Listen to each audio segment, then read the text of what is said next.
হ্যাঁ, আজকে আমি সাবুর খিচুড়ি বানাবো। দেখুন মুগের ডাল নিয়ে নিয়েছি, এখানে সাবু নিয়ে নিয়েছি, সাবুটা ভেজানো। এই যে সাবুটা নিয়ে গ্যাসটা জ্বালিয়ে দিয়েছি। এবার আমি মুগের ডালগুলো একটুখানি হালকা করে ভেজে নেব। গরম হয়ে গেছে, এর মধ্যে আমি একটু তেল দিয়ে দেবো, গোটা জিরে ফোড়ন দিয়ে দেবো, তেজপাতা শুকনো লঙ্কা নিয়েছি, এগুলোও দিয়ে দেবো। ফোড়নটা আমার হয়ে গেছে, এর মধ্যে আমি ডালটা দিয়ে দেবো।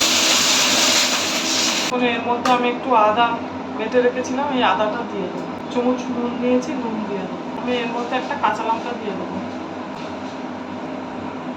দেখুন ডালটা আমার গলে গেছে।